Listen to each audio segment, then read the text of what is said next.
সবাইকে স্বাগতম জানিয়ে আমাদের আজকের অনলাইন ক্লাস শুরু করতে যাচ্ছি।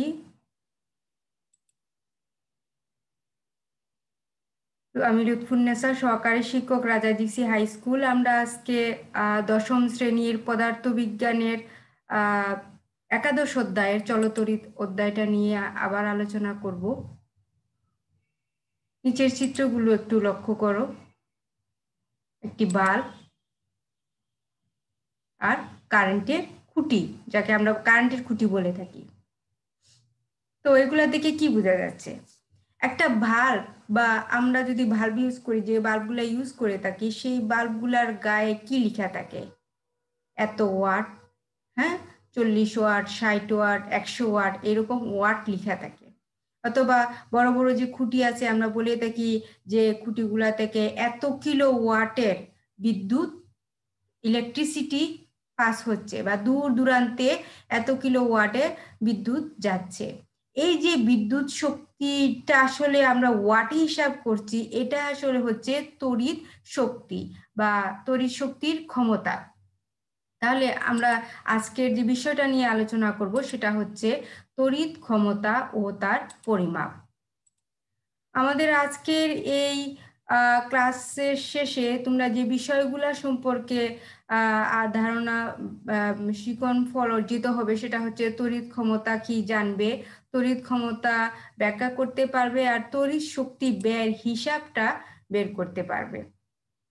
তড়িৎ ক্ষমতা তাহলে কি?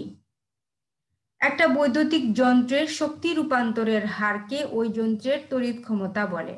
একটা সার্কিটে যখন আমি কোনো যন্ত্র ব্যবহার করে থাকি, সে যে মনে করো বৈদ্যুতিক যন্ত্র, তো সেই বৈদ্যুতিক যন্ত্রটা তড়িৎ শক্তিকে অন্য কোনো শক্তিতে রূপান্তর করতে পারে। যেমন একটা সার্কিটে যদি আমি একটা বাল্ব ইউজ করে থাকি, তাহলে দেখা যাবে যে তড়িৎ শক্তিটা ওই বাল্বের মধ্য দিয়ে পাস হওয়ার সময় আলোক শক্তি আর তাপ শক্তিতে রূপান্তরিত হচ্ছে।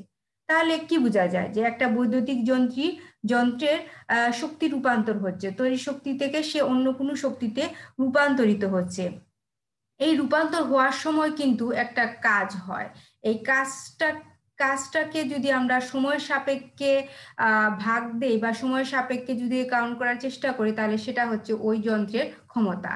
তাহলে ক্ষমতা হচ্ছে কৃত কাজ বাই সময়, বা P equal W by T. আমরা ক্ষমতা ইংলিশ হচ্ছে পাওয়ার, এবং এই ক্ষমতাকে পি দ্বারা ডিনোট করি। যেহেতু আমরা কাজ ক্ষমতা শক্তি চ্যাপ্টারটা পড়ে এসেছি, তাহলে আমরা এই ক্ষমতা সমান যে কৃত কাজ বাই সময় সেটা আমরা জানি, অর্থাৎ P equal W by T আমরা সবাই জানি। এখন যদি আমরা তড়িৎ শক্তিটা ব্যাখ্যা করতে যাই, তাহলে দেখো এখানে আমার এ বি একটা পরিবাহী, এটা আর রোধের একটি পরিবাহী, তার মধ্য দিয়ে টি সময়ে কিউ পরিমাণ আদান প্রবাহিত হচ্ছে, এবং এ ও বি বিন্দুর বিভব পার্থক্যটা ভি। কোনো পরিবাহীর যদি দুই প্রান্তের বিভব পার্থক্য 1 ভোল্ট হয় এবং এর মধ্য দিয়ে যদি 1 কুলম্ব আদান প্রবাহিত হয়, তখন কৃত কাজের পরিমাণ হয় তথা ব্যয়িত শক্তির পরিমাণ হয় 1 জুল। এই 1 জুলের হিসাবটা আমরা আগের ক্লাসেও, গত কোনো এক ক্লাসে আমরা আলোচনা করেছিলাম যে পরিবাহীর বিভব পার্থক্য, দুই প্রান্তের বিভব পার্থক্য যদি 1 ভোল্ট হয়ে যায় এবং 1 ভোল্টের মধ্য দিয়ে যদি 1 কুলম আদান প্রবাহিত হয়, তাহলে একটা কাজ হয় এবং সেই কাজটাকে আমরা বলে থাকি যে 1 জুল। তাহলে পরিবাহীর মধ্য দিয়ে কিউ কুলম্ব আদান পরিবাহিত হলে কৃত কাজটা হচ্ছে ভি কিউ, অর্থাৎ এখানে কাজটা হচ্ছে ভি কিউ, অর্থাৎ ডব্লিউ ইকুয়াল ভি কিউ। তাহলে ডব্লিউ ইকুয়াল ভি কিউ, এখানে কিউটা হচ্ছে আদান। আমরা যখন তড়িৎ প্রবাহের সংজ্ঞা পড়েছিলাম, তখন সংজ্ঞায় ছিল যে I equal Q by T, অর্থাৎ সময়ের সাপেক্ষে কি পরিমাণ চার্জ প্রবাহিত হচ্ছে সেটাকে আমরা বলেছিলাম তড়িৎ প্রবাহ। ওইখান থেকে আমরা জানি কিউ ইকুয়াল আইটি। এই কিউ ইকুয়াল আইটির মানটা যদি আমি এই জায়গায় বসাই, তাহলে হচ্ছে W equal V I T. এখন ওহমের সূত্র হতে যদি আমি এখানে ভি এর মানটা এই জায়গায় বসাই, অর্থাৎ বি ইকুয়াল আই আর, তাহলে আমি পাচ্ছি আই স্কয়ার আর টি। আবার যদি আমি এই বি এর মানটা ঠিক রেখে আই এর মানটা বসাই, সেটাও আমি ওহমের সূত্র থেকে হিসাব করি, অর্থাৎ আই ইকুয়াল ভি বাই আর, তাহলে এখানে পাচ্ছি v²/r ইন্টু টি জুল।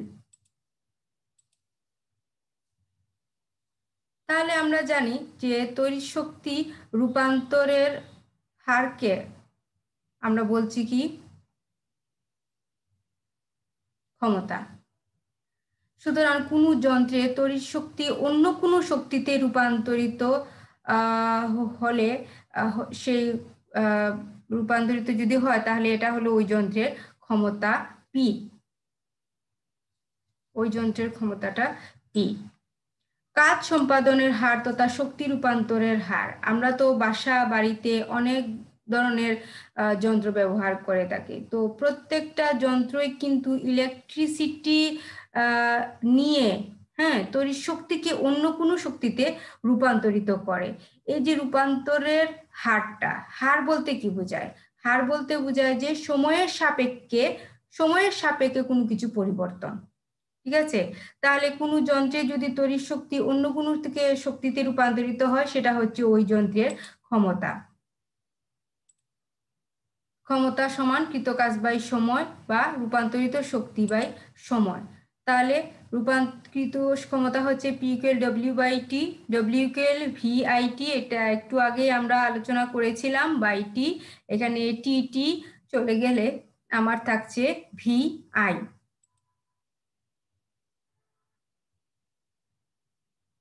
তারপরে দেখো P=W/T।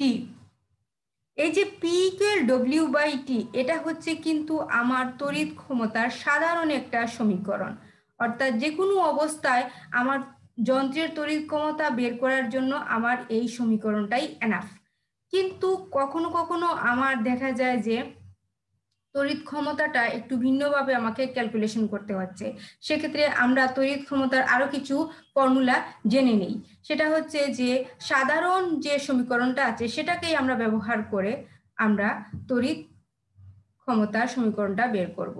দেখো সবাই এখানে W/T=VI যেটা আমরা আগের সমীকরণে পেয়েছিলাম, এখানে বি এর মানটা যদি আমি ওহমের সূত্রানুসারে এখানে বসাই IR তাহলে পাচ্ছি P=I²R। আবার এখানে যদি আই এর মানটা ওহমের সূত্রানুসারে বসাই তাহলে আই এর মানটা হচ্ছে V/R, অর্থাৎ P=V²/R। তাহলে এখানে আমার ওহমের সূত্র প্রয়োগ করার পরে আমি কিন্তু পি এর দুইটা সমীকরণ পেলাম। তাহলে মোট আমরা কিন্তু তিনটা সমীকরণ পাচ্ছি। জেনারেলি P=W/T, তারপরে আমরা তড়িৎ ক্ষমতার যে সমীকরণগুলো জানলাম বা যে সূত্রগুলো আমরা জানলাম সেটা হচ্ছে P=VI, P=I²R, P=V²R, অর্থাৎ P এই সবগুলা হতে পারে। এগুলো আমাদের জেনে রাখা দরকার, কারণ আমরা যখন বিভিন্ন ধরনের গাণিতিক সমস্যার সমাধান করতে যাব তখন আমাদের গাণিতিক সমস্যায় কোন তথ্য দেয়া আছে সেই তথ্যের বেসিসে কিন্তু আমরা এই সমীকরণগুলা ইউজ করব। এখন যে তড়িতে ক্ষমতা, সেই ক্ষমতার এককটা কি? ক্ষমতার একক যেহেতু ওয়াট, তাহলে তড়িৎ ক্ষমতার এককও ওয়াট।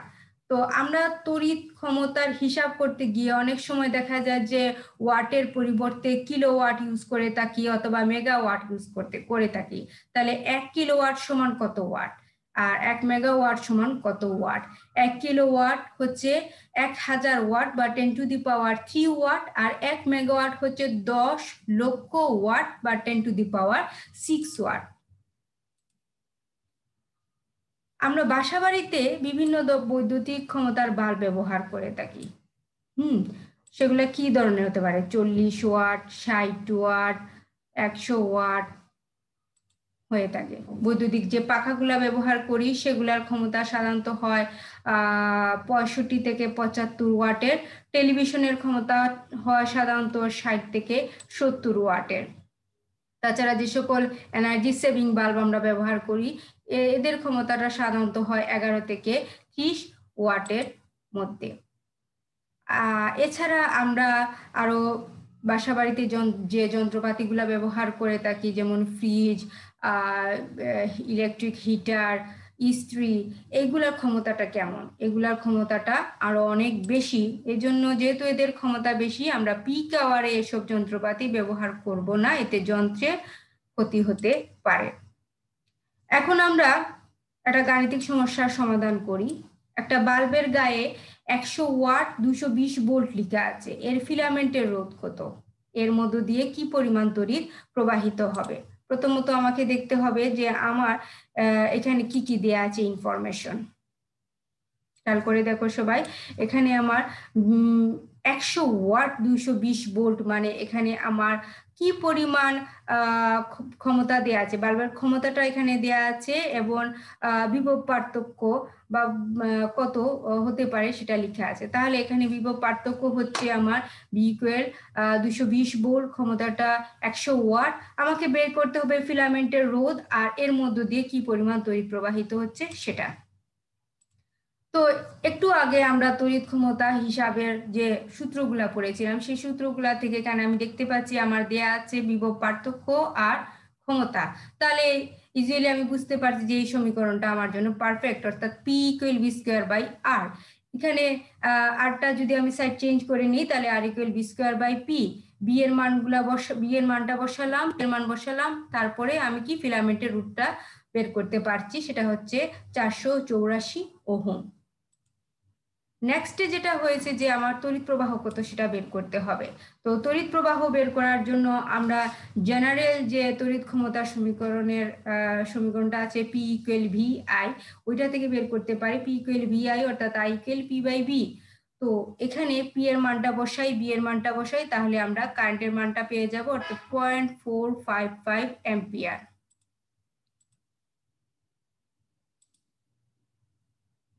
তড়িৎ শক্তি ব্যয়ের হিসাব কিভাবে আমরা করে থাকি দেখো তো চিত্রটা সবাই চেনা লাগে কিনা, তোমাদের বাসায় আছে না? হ্যাঁ, এগুলো আমাদের প্রত্যেকের বাসা বাড়িতে আছে, এগুলাকে বলে বৈদ্যুতিক মিটার, যা থেকে আমরা তড়িৎ শক্তির হিসাব করতে পারি। বিশ্বব্যাপী কিলোওয়াট ঘন্টাকে ব্যয়িত তড়িৎ শক্তির পরিমাণ নির্ধারণ করে, অর্থাৎ আমরা যে পরিমাণ তড়িৎ শক্তি ব্যবহার করে থাকি সেই তড়িৎ শক্তিটা কিভাবে মূল্য পরিশোধ করা যায়। তো সব কিছুরই আমরা একক আছে জানি, তো এভাবে তড়িৎ শক্তিরও একটা তড়িৎ শক্তি ব্যয়ের পরে সেই ব্যয়টাও আমরা একটা এককে কাউন্ট করে থাকি। বিশ্বব্যাপী কিলোওয়াট ঘন্টাকে ব্যয়িত তড়িৎ শক্তির পরিমাণ নির্ধারণ করে। এই কিলোওয়াট ঘন্টাটাই হচ্ছে এখানে তোমার তড়িৎ শক্তি ব্যয়ের একক। এই কিলোওয়াট ঘন্টা এককে বোর্ড অফ ট্রেড ইউনিট বা এক ইউনিট বলে। ক্ষমতা আমরা জানি যে কৃত কাজ বাই সময়, তাহলে কৃত কাজ বাই সময়ের থেকে আমরা জানি P equal W by T. এই ডব্লিউটা কি? এই ডব্লিউটা হচ্ছে আমার রূপান্তরিত শক্তি, অর্থাৎ তড়িৎ শক্তি যখন একটা থেকে আরেকটাতে আর অন্য শক্তিতে রূপান্তরিত হচ্ছে সেটাই হচ্ছে তোমার রূপান্তরিত শক্তি। এই রূপান্তরিত শক্তি আসলে হচ্ছে আমার কি পরিমাণ তড়িৎ শক্তি ব্যয় হয়েছে তার মান, অর্থাৎ এই ডব্লিউর মানটাই হচ্ছে আমার তড়িৎ শক্তি ব্যয়ের হিসাব, অর্থাৎ ডব্লিউ কে পিটি। তাহলে তড়িৎ শক্তি কি পরিমাণ ব্যয় হয়েছে সেটা কাউন্ট করার জন্য আমার যে সমীকরণটা দরকার সেটা হচ্ছে ডব্লিউ কে পিটি। এখানে পি ইকুয়াল 1 কিলোওয়াট, যেহেতু আমি এককটাকে কিলোওয়াটে নিচ্ছি, টি ইকুয়াল 1 আওয়ার, ঘন্টা হিসাবে যেহেতু আমি সময়টাকে কাউন্ট করছি, তাহলে এখানে ডব্লিউ ইকুয়াল 1 কিলোওয়াট হয়, কিলোওয়াট আওয়ার হচ্ছে। এখন এই যে কিলোওয়াট ঘন্টা সেটা আবার কি? যদি একটা তড়িৎ যন্ত্র আমি ব্যবহার করি, যে তড়িৎ যন্ত্রটা 1 কিলোওয়াট ক্ষমতা সম্পন্ন হয় এবং সে 1 ঘন্টা ধরে কাজ করলে যে পরিমাণ তড়িৎ শক্তি অন্য শক্তিতে রূপান্তরিত হয় বা ব্যয় হয় তাকে 1 কিলোওয়াট ঘন্টা বা 1 ইউনিট বলে। এই 1 কিলোওয়াট ঘন্টা বা 1 ইউনিট কি একটু ভালোভাবে বোঝার চেষ্টা করো। আমরা আবার বলি যে 1 কিলোওয়াট ক্ষমতা সম্পন্ন কোন তড়িৎ যন্ত্র 1 ঘন্টা ধরে কাজ করলে যে পরিমাণ তড়িৎ শক্তিকে অন্য শক্তিতে রূপান্তরিত করে বা ব্যয় করে তাকে 1 কিলোওয়াট ঘন্টা বা 1 ইউনিট বলে। এখন যদি আমি ক্ষমতাটাকে কিলোওয়াট থেকে ওয়াটে নিয়ে যাই তার এবং সময়কে ঘন্টায় প্রকাশ করি, তাহলে ডব্লিউ কে পিটি ওয়াট আওয়ার। আর যদি আমি আবার কিলোওয়াটে কাউন্ট করতে চাই তাহলে তাকে আমি কি করব, 1000 দিয়ে ভাগ দিব ওয়াট থেকে কিলোওয়াটে নিতে গেলে আমি 1000 দিয়ে ভাগ দিলেই আমার এটা কিলোওয়াট আওয়ারে চলে আসবে, অর্থাৎ ব্যয়িত তড়িৎ শক্তি ডব্লিউ কে পিটি বাই 1000 কিলোওয়াট আওয়ার। আসো আমরা একটা প্রবলেম সলভ করি। রিতাদের বাসায় 3টা বাতির গায়ে 40 ওয়াট, 60 ওয়াট, 100 ওয়াট লেখা আছে। 3টি বাতি প্রতিদিন 6 ঘন্টা করে জ্বালালে 31 দিনের 1 মাসে কত ইউনিট বিদ্যুৎ খরচ হবে? যদি প্রতি ইউনিটের মূল্য 10 টাকা হয়, এই পরিমাণ বিদ্যুতের জন্য মোট ব্যয় কত? অর্থাৎ তাদের বাসায় 3টা বাতি আছে, 3টা বাতির গায়ে, একটা বাতির গায়ে 40 ওয়াট, আর একটা বাতির গায়ে 60 ওয়াট, আর একটা বাতির গায়ে 100 ওয়াট লেখা আছে। 3টা বাতি প্রতিদিন 6 ঘন্টা করে জ্বলছে এবং একটা মাসের হিসাব বের করতে হবে। সেই একটা মাসটা হচ্ছে 31 দিনে, এবং পরিশেষে দেয়া আছে যেটা প্রতি ইউনিটের মূল্য 10 টাকা। তাহলে এই অঙ্কটা আমরা কিভাবে সলভ করব? দেখো 31 দিনের মোট ঘন্টার সংখ্যা আমি বের করে নিই। যেহেতু আমার 31 দিনে 6 ঘন্টা করে আমার বাতিগুলা জ্বলছে, তাহলে 31 দিনে হচ্ছে 186 ঘন্টা। বাতি 3টার মোট ক্ষমতা 40, 60, 100 সমান 200 ওয়াট। ব্যয়িত তড়িৎ শক্তিটা হচ্ছে আমরা যেটা একটু আগে বের করলাম, যে কিলোওয়াট আওয়ারে নিলে পিটি বাই 1000 কিলোওয়াট আওয়ার। এখানে পি হচ্ছে 200, টি হচ্ছে আমার 186। হিসাব করলে আমার বের হচ্ছে 37.2 কিলোওয়াট আওয়ার। যদি বলে ইউনিট কত, তাহলে এটাই হচ্ছে আমার 1 ইউনিট, অর্থাৎ 37.2 ইউনিট। এখন বলেছে যে তাহলে প্রতি মাসে আমার কি পরিমাণ খরচ আসবে? 1 ইউনিটের দাম হচ্ছে 10 টাকা, তাহলে 37.2 ইউনিটে কত আসছে? 372 টাকা। 1 কিলোওয়াটকে জুলে প্রকাশ করে, একটা কমন কোয়েশ্চেন প্রায় আসে এবং অনেকেই সেটা সলভ করতে পারো না। দেখো সবাই সেটা কি সমাধান? 1 kilowatt hour, 1 kilowatt into 1 hour. 1 kilowatt মানে কি? 10 টু দি পাওয়ার 3 ওয়াট, আর 1 আওয়ার সমান হচ্ছে কত? 3600 সেকেন্ড, মানে 3600 সেকেন্ড। তো 1 ঘন্টাকে সেকেন্ডে নেওয়ার কারণটা হচ্ছে আমি কিন্তু যে আমি জুলে প্রকাশ করব, জুলে প্রকাশ করতে গেলে কিন্তু আমার জুলের সাথে সেকেন্ডের সম্পর্ক। তাহলে জুলটাকে সেকেন্ডের সম্পর্ক। এখন ওয়াট সমান কি? 1 ওয়াট সমান আমরা জানি যে 1 ওয়াট সমান হচ্ছে কত? 1 জুল পার সেকেন্ড। আমি যদি মাল্টিপ্লাই করি তাহলে এখানে হচ্ছে 3.6, অর্থাৎ into 10 to the power 6 watt second. তো 1 ওয়াট সমান হচ্ছে 1 জুল পার সেকেন্ড। সেকেন্ড এখানে যদি আমার ক্রস হয়ে যায়, তাহলে এখানে আমি পাচ্ছি এত জুল, অর্থাৎ কিলোওয়াট থেকে জুলে প্রকাশ করা সিস্টেম এটা। তাহলে আজকে আমরা কি শিখলাম? আমরা শিখলাম তড়িৎ ক্ষমতাটা কি, তড়িৎ ক্ষমতার হিসাব করার বা তড়িৎ ক্ষমতার সূত্রগুলা শিখলাম। তড়িৎ ক্ষমতা 1 ইউনিট কাকে বলে, ক্ষমতার এককগুলা কি হতে পারে এটা। আচ্ছা, একটা বাতির গায়ে 100 ওয়াট 220 ভোল্ট লেখা আছে, এর অর্থ কি? এটা আশা করি সবাই বুঝতে পারছো। একটা অঙ্ক আমরা করেছিলাম, এটা দেখে তোমরা বুঝতে পারবে। তাহলে আজকে আমরা বাড়ির কাজে চলে যাই। বাড়ির কাজে আমি একটা প্রশ্ন তোমাদের দিয়ে দিলাম। 60 ওয়াটের একটা বাল্ব প্রতিদিন 5 ঘন্টা করে 30 দিন জ্বালালে কত তড়িৎ শক্তি ব্যয় হবে? একেবারে ইজি, কারণ আমরা এর আগে একটা প্রবলেম সলভ করেছিলাম এরকমই। যদি প্রতি ইউনিটের মূল্য 10 টাকা হয়, তাহলে এই পরিমাণ বিদ্যুতের জন্য মোট ব্যয় কত? আশা করি সবাই এটা করতে পারবে। সবাই ভালোভাবে এই অঙ্কগুলা প্র্যাকটিস করো, কারণ তড়িৎ শক্তি ব্যয়ের হিসাব সংক্রান্ত সমস্যা, সৃজনশীল প্রশ্ন আমাদের প্রায় এসে থাকে। তাছাড়া তুমি চাইলে তোমার বাড়িতে কি কি তড়িৎ যন্ত্র তুমি ইউজ করে থাকো, সেগুলা কত ওয়াটের, সেগুলা দিয়েও কিন্তু তুমি তোমার বাসায় কি পরিমাণ বিদ্যুৎ শক্তি ব্যয় হচ্ছে এবং কি পরিমাণ খরচ আসতে পারে তার একটা হিসাবও তুমি করতে পারবে। তো আশা করি তোমরা সে বিষয়ে চেষ্টা করবে। সবাই ভালো থাকো, সুস্থ থাকো। আগামী ক্লাসে সবাইকে স্বাগতম জানিয়ে আজকের মতো এখানেই শেষ করছি। ধন্যবাদ সবাইকে।